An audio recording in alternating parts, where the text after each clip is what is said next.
मुस्लिम समाज की बहनें जीवन नहीं जीती, मशीन बन गई। वो तो मशीन बनकर रह गई हैं। उनका मुझे बहुत तकलीफ़ है।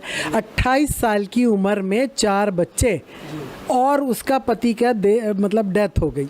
अब बताइए वो क्या जिया उसने, और सिर्फ एक कमरे में जिसमें जेठ भी रहते हैं, जिसमें नंदे भी रहती हैं, क्या जीवन जिया उस बच्ची ने, बताइए। और ये एक का हाल नहीं है, ये तो मैं एक बहुत ही मेरे नज़दीकी एक महिला है जिसके साथ ये घटना घटी, लेकिन यही हाल है, यही हाल उन लोगों का, ये इन महिलाओं का। वो जीवन जीती नहीं है बेचारी, वो कहते हैं ना बस गुजर रही है।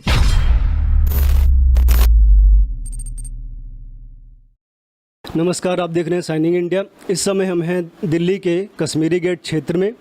हमारे साथ है शहनाज जी, उनसे हम बातचीत करेंगे। जो एनआरसी का मुद्दा उठा है, जो भाजपा के प्रदेश अध्यक्ष हैं मनोज तिवारी जी, उन्होंने कहा है कि जो आसाम में एनआरसी हुई है तो दिल्ली में भी स्थिति बहुत खतरनाक हो चुकी है और दिल्ली में भी एक एनआरसी की आवश्यकता है।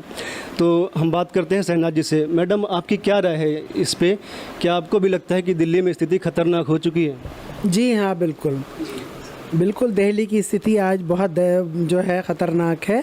और ये अच्छा उन्होंने किया है कि एनआरसी, इसमें बुराई क्या है? इतने लोग कहाँ से आकर एकदम से बस गए हैं, तो उन लोगों का हमें पता तो लगना चाहिए कि हमारी स्टेट में, हमारे पड़ोस में कौन आके रहा, इतने लोग कहाँ से आ गए, क्यों आ गए, क्या रीज़न है इतने लोगों का आने का। और देखिए, ये हमारी राजधानी है जी। इसमें जो है, और ये हमारी बदनसीबी कि सबसे ज़्यादा पोल्यूटेड हमारी जो है दिल्ली हो गई है। तो क्या रीज़न है इनके पीछे? और इतनी जनसंख्या भी इतनी बढ़ गई है, तो क्यों बढ़ी, कहाँ से बढ़ी अचानक से? तो इसका जो है ज़रूरी है एनआरसी होना, इसमें कोई बुराई नहीं। तो क्या लगता है कि जो अवैध रोहिंग्या या बांग्लादेशी घुसपैठिया आ गए हैं, उनसे समस्या क्या हो रही है? क्या आसपास आप लोग देखते होंगे, समस्या क्या है? आप ये देखिए, दिल्ली में पानी की इतनी जो मतलब एक मैं बेसिक आपको बताऊं, पानी की इतनी कमी यहाँ पर हो रही है। और गंदा पानी आता है, पीने की कमी है, इस कदर लोग बीमार हैं। और बीमार भी कैसे? उन लोगों को जो है लीवर डैमेज हो रहे हैं, लीवर प्रॉब्लम हो रही है। यानी जो यहाँ के मूल निवासी हैं, उन लोगों के लिए पानी जो है अवेलेबल नहीं है। और सब जो वो गंदा पानी सबके लिए, क्योंकि पानी पूरा नहीं मिल पाता है, उसमें फिर वो गंदा पानी भी आता है। यानी हमारा परिवार है, हम उसको जो है ना अपना आरओ का पानी पिलाना चाहें तो पूरी मतलब परिवार को नहीं हो पाता है, तो हम लोग कैसे सबको पिलाएं? इसी तरह दिल्ली का जो मूल निवासी, उनको सही पानी नहीं मिल पा रहा, और इस कदर लाखों की तादाद में लोग आके बस गए, तो सेम कंडीशन लागू होती है। तो दिल्ली में जो दूसरी बात, वो ख़तरा भी है। हमें पहले भी हम लोग नुकसान उठा चुके हैं, हमारे दिल्ली के लिए, हमारे देश के लिए जो ख़तरा भी है। पहले भी हम लोग जो है आतंकवादी जो पता नहीं, जो जब तक हमें पता नहीं वो कौन है, कहाँ से आके बसे, तो वो हमें जांच ज़रूरी है करानी, क्योंकि ख़तरा भी हो सकता है। आप ये कह रहे हैं कि दिल्ली में जनसंख्या पहले से बहुत अधिक है, पानी की कमी है, गर्मी में लोग लाइन लगाते हैं, हर एक सामान की कमी है, और अधिक लोग आएंगे तो उसी रिसोर्सेज के लिए वो भी लड़ेंगे, तो कंडीशन और ख़राब होगी। जी बिल्कुल, मैं यही कहना चाह रही हूँ कि रिसोर्सेज तो लिमिटेड होते हैं, वो तो अनलिमिटेड नहीं है ना। और यहाँ की जो जनसंख्या अनलिमिटेड हो गई, इतने लोग आकर बस गए अचानक से, तो ये तो हमें पता तो लगना चाहिए, तो वो तो ज़रूरी। अभी हम लोग कश्मीरी गेट से मेट्रो से आ रहे थे, तो एक लंबा रूट हम लोग लेके आए, और रास्ते में ऐसे गलियाँ थी, लाइट भी नहीं थी, इतनी गंदगी थी। क्या कहेंगी इस पर? देखिए, इतनी यहाँ पर लोग बस गए हैं इस कदर, तो गंदगी तो होगी। और लाइट, मतलब ये कि लाइट नहीं है, ये तो हमारा बहुत दुर्भाग्य की बात है कि लाइट तो एटलीस्ट होनी ही चाहिए। लेकिन जब तादाद बढ़ती है तो गंदगी भी होती है और भीड़ भी होती है, तो उसका तो सारा इफेक्ट हर चीज़ पर पड़ता है ना। मतलब जनसंख्या कम होगी तो चीज़ें बेहतर अच्छी होंगी। अच्छा, एक ये भी सुनने में आ रहा है कि सरकार जनसंख्या कानून लेके आने वाली है, लेकिन एक मुस्लिम समाज के जो बड़े नेता अपने आप को ऐसा कहते हैं, अब पता नहीं कितने लोग उनको मानते हैं, लेकिन वो क्लेम करते हैं कि हम मुस्लिमों के रहनुमा हैं। उनका कहना है कि केवल मुस्लिमों को ही टारगेट किया जाएगा जनसंख्या वृद्धि को लेके। क्या कहना है इस पर आप? देखिए, ये दुख की बात है बहुत। मुझे बहुत इस बात की तकलीफ़ होती है कि ये इतनी नासमझी की पढ़े लिखे इंसान हैं, ऐसी नासमझी की बात करते हैं कि हम इसे धर्म से जोड़ते हैं। आप ये देखिए, मैं अपने परिवार को देखूं कि मैं कितने बच्चे पाल सकता हूं, ठीक है, और मैं अपने बच्चे मतलब 2 बच्चे पालने आज की डेट पर, वो भी दिल्ली शहर में। अब दिल्ली शहर में के पालने तो हर जगह ही मुश्किल है, लेकिन कम से कम दिल्ली में तो बहुत ही ज़्यादा मुश्किल है, क्योंकि एक तो एजुकेशन महंगी है, कंपटीशन बहुत ज़्यादा है, ठीक है। अब मुस्लिम समाज जो है पिछड़ गया, पिछड़ों से भी पिछड़ गया, तो उसको जो है ये कहकर कि भाई मेरे पॉइंट आउट किया जा रहा है धर्म के लोगों को, ये शर्म की बात है। उनको चाहिए अपने लोगों को ये समझाएं कि मज़हब से इसका रिलेशन नहीं है। आप जो है 10 बच्चे पैदा करोगे, 2 स्मैक ये बनेंगे, 2 चोर बनेंगे, और 2 जो है तुम्हें माँ। आप इतना देखिए, मुझे तकलीफ़ होती है क्योंकि एक ज़मीन से जुड़ी मैं कार्य करता हूँ, महिला हूँ, जो मुझे ख़वातीनों की बड़ी इस कदर उनके हालात ख़राब हैं, छोटी सी उम्र में वो एकदम ऐसे हो जाती है डैमेज। 6 बच्चे पैदा करना आज की डेट में एक मुश्किल काम है, और बर्डन भी तो देखिए ना आप, हॉस्पिटल्स में लाइनें लगी पड़ी हैं महिलाओं को लेकर। तो ये तकलीफ़ की बात है, क्यों हम हॉस्पिटल में लाइनें लगें? तंदुरुस्त रहें, 2 बच्चे पैदा करें, तो उसमें जो है होना चाहिए। यदि हम महिलाओं की दृष्टिकोण से देखें तो ऐसे भी कई लोग हैं जिनके 10-10, 12-12 बच्चे हैं। तो यदि मान के चलते हैं कि 20-22 वर्ष की आयु में एक विवाह होता है, तो यदि एक बच्चा होता है तो 9 महीने पेट में रहता है, उसके बाद उसके पालने पोसने में भी तो 2 साल तो गए, एक बच्चे पे 2 साल गए, और यदि 12 बच्चे हुए तो 24 साल गए। तो 20-22 साल में विवाह हुआ और 45-50 साल तक तो ये बच्चे में ही लगे रहे, तो जीवन फिर जिया क्या? देखिए, मैं आपको बताऊं, जो आप कह रहे हैं ना जीवन क्या जिया, मुस्लिम समाज की बहनें जीवन नहीं जीती, मशीन बन गई। वो तो मशीन बनकर रह गई हैं। उनका मुझे बहुत तकलीफ़ है।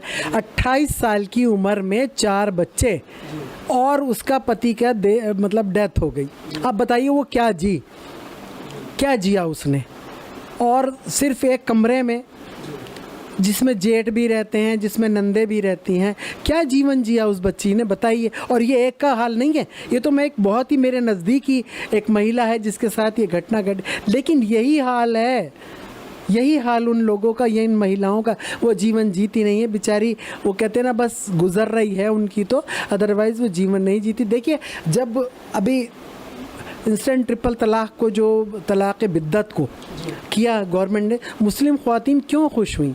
वो इसीलिए खुश हुई कि कहीं ना कहीं किसी ने उनकी सुनी, तो उनकी कहीं कोई सुनवाई नहीं थी। बच्चे इस कदर पैदा किए जाते हैं, काम करते नहीं हैं।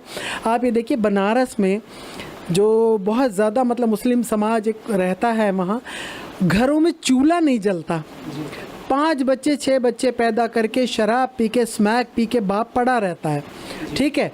वहाँ पर हमारे संगठन के लोग जो है अनाज बैंक चला रहे हैं, उन बच्चों को पाल रहे हैं। उन बच्चों की परवरिश पाल नहीं सकते, वो पैदा करते हैं। मतलब ये कि ऊपर वाले ने ये कहा, खुदा ने, कि तुम बच्चे पैदा कर लो, पालो मत, उन्हें जानवरों की तरह से छोड़ दो। ऐसा कहीं कुरान में लिखा हुआ क्या कि मतलब कहते हैं कि खुदा की रहमत है, बच्चों की जब बात आती है पैदा करने की तो कहते हैं खुदा की रहमत है, खुदा ने ऐसा मना नहीं किया है कि बच्चे रोकने के लिए, ऐसा भी कुछ है क्या? देखिए, कुरान में ऐसा नहीं लिखा, लेकिन हाँ ये है कि हमारे मतलब ये कि जो देखिए वक्त के साथ अगर आपको अपडेट आप नहीं करोगे ना, आप पिछड़ जाओगे। इनके पिछड़ने की वजह यही है, ठीक है। अपने आप को जो है आगे बढ़ने के लिए हमें कुछ बातें, अगर कुरान में ये भी तो नहीं लिखा शराब क्यों पी रहे हो, हमारे यहाँ हराम है शराब पीना, आप क्यों पी रहे हो? सट्टा क्यों खेल रहे हो? आप चोरी क्यों कर रहे हो? चोरी करना हराम है। कितने काम हराम हैं जो हम कर रहे हैं, तो उन कामों को क्यों नहीं छोड़ते आप? और अपनी पत्नी को क्यों आप तलाक दे रहे हो? अपनी पत्नी को क्यों मार रहे हो? क्यों उसको ज़रा सी बात पर दबा के उसे रखा जाता है? उसको जानवर समझा जाता है कि उसको इंसान नहीं समझा जाता? तो वो आपके लिए हराम नहीं है। हमारे नबी जिनके हम मानने वाले हैं ना, मुस्लिम समाज, आपको जो वैसी साहब ने पहले बोला था कि हमारे यहाँ तो एक कॉन्ट्रैक्ट, यानी औरत को तो ये बेवकूफ़ समझते हैं, कॉन्ट्रैक्ट किया और तोड़ दिया। कहते भी कि भी यही कॉन्ट्रैक्ट भी यही करेंगे। बुद्धि महिलाओं की कम होती है, बुद्धि नहीं होती, वो डिसीज़न नहीं ले सकती। देखिए, ये मुस्लिम समाज को आज मैं चेता रही हूँ कि कल इनकी बेटियाँ पढ़ रही हैं, बेटे नहीं पढ़ रहे। अभी भी ये बेटों को या तो काम में, क्यों छोटी छोटी उम्र में 11-12 साल की उम्र में काम में लगा देते हैं, समझे, काम में के कमा के ला, यानी बच्चे की पढ़ने की उम्र है क्योंकि बाप कमाता नहीं और 10 बच्चे पैदा करे, अब बच्चे कमा के लाएंगे और बेटियों को पढ़ाते नहीं, घर में रखते हैं, उसकी 15-16 साल की उम्र में शादी कर देते हैं कि चलो ये बला तो टली, और बेटों से कहा कि चल तू अब कमा के ला, तो वो पढ़ेगा नहीं। तो ये बर्डन जो एक हमारा जो देश पिछड़ रहा है, हमारा जो समाज पिछड़ा है, वो यही भी रीज़न है कि लड़कियों की तो शादी कर दी, फिर वो बच्चे पैदा करेगी 16 साल की उम्र से शादी करके 15 साल से, और लड़के जो है काम में लग जाएंगे। यानी कि आप तो एक तरह से जीवन थोड़ी है, तो एक जानवर जीव की तरह, मशीन बनाया हुआ है, मशीन बने हुए जानवर की तरह ज़िंदगी बसर करते हैं ये लोग। अच्छा ये बताइए, जो ये बुर्का पहनना होता है महिलाओं को, तो ऐसा नहीं लगता कि एक घुटन है, इस पे क्या विचार हैं आपके? नहीं देखिए, घुटन का ऐसा कुछ नहीं है, लेकिन आप देखिए ना कि सचमुच में जो आप घुटन की बात कर रहे हो, मुझे घुटन लगती थी, मैंने भी बुर्का पहना, तो मैंने कॉटन का बुर्का बनाया क्योंकि गर्मी तो सबको लगती है, ऐसा नहीं है कि नहीं लगती, काले भी और दूसरे, तो मैंने अपना बुर्का कॉटन का बनवाया था क्योंकि मुझे तो गर्मी बहुत लगती थी। वो तो मेरे शौहर ने कहा कि नहीं बुर्का नहीं पहनना है आपको, तो हमने बुर्का नहीं पहना, लेकिन ये ज़बरदस्ती नहीं होनी चाहिए। और एक बात बताएं, अगर आप क्यों बुर्का पहना रहे हो, क्यों पर्दे में रख रहे हो, जिसने ख़राब होना है वो घर में बैठ के भी ख़राब हो जाएगा, और जिसने ख़राब नहीं होना, क्योंकि आँख में शर्म होनी चाहिए, आपकी जो है ना जहन अच्छा होना चाहिए, साफ, आपकी तरबियत अच्छी होनी चाहिए। मजाले कोई आपको छेड़े या आप किसी को, मतलब ये कि क्यों आपका बच्चा ख़राब होगा। अरे बच्चियाँ पढ़ रही हैं आज, इतनी ऑफिसर बन रही हैं, तो क्या वो बुर्का पहन के गई हैं? नहीं गई वो। और आप ये देखिए कि बुर्का भी अगर आप पहन रहे हैं, लेकिन उनकी एजुकेशन के लिए वो उसकी मर्ज़ी है, पहनना चाहे तो पहने। आज सऊदी अरब की महिलाएं बुर्का पहन के कार चला रही हैं, ऑफिस में जा रही हैं, हिजाब पहन के जा रही हैं, बुर्का नेसेसरी नहीं है। आपकी आंख में शर्म होनी चाहिए, आपके दिमाग सोच अच्छी होनी चाहिए, आप सोच अच्छी रखें, बुर्का ज़रूरी नहीं है।